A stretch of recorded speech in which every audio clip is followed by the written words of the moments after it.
तो special intensive revision महाराष्ट्रात April पासून सुरू करण्याचा संकल्प आहे.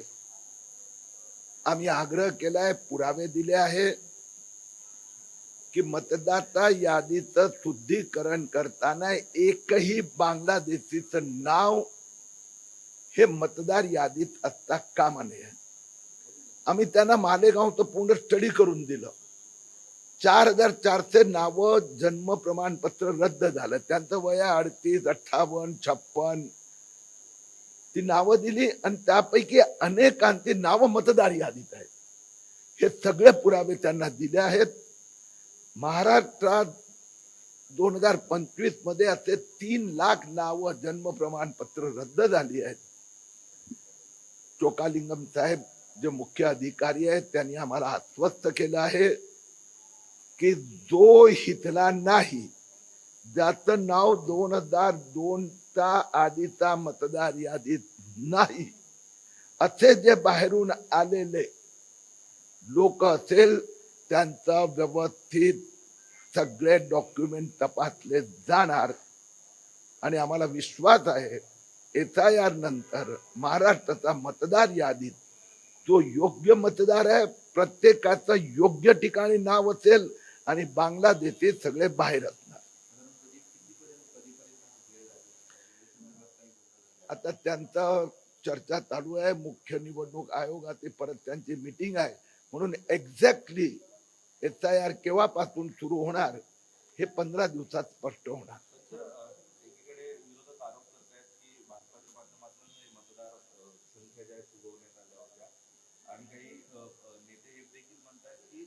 बांगलादेशींवर कारवाई केली जाते, मात्र इथे बांगलादेशींना अभय देणारे कागदपत्र तयार करणारे मदत करणारे नेमके कोण, ते का त्यांच्यावर कारवाईची मागणी का होती? हे खूप चांगला मुद्दा विरोधी पक्षाने उपस्थित केलाय.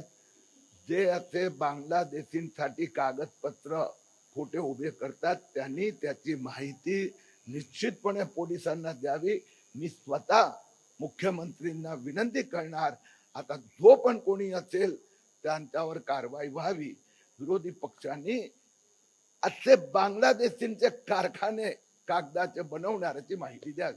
सर, रईस शेख यांनी मगाशी विधानभवनात एक मुद्दा उपस्थित केला. त्यांचं असं म्हणणं आहे की SIR ही जी कमिटी आहे त्या कमिटीच्या माध्यमातून कुठे ना कुठे जे सेक्युलर मतं आहेत ती कमी करण्याचा प्रयत्न भाजपच्या माध्यमातून केला जाणार आहे. त्यामुळे विरोधकांची देखील एक कमिटी व्हावी, जी जॉईंट ऍक्शन कमिटी असेल, जी कमिटी SIR या कमिटीच्या कामांवर लक्ष ठेवेल, अशा प्रकारची मागणी.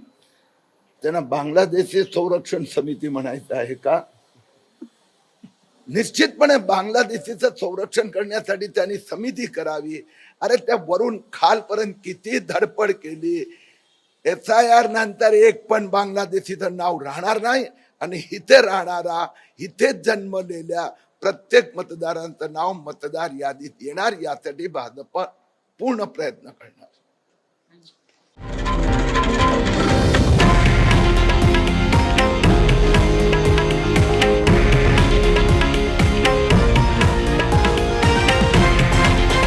हे आहे देशातील नंबर 1 न्यूज नेटवर्क आणि आपण पाहत आहात TV9 मराठी, एकमेव.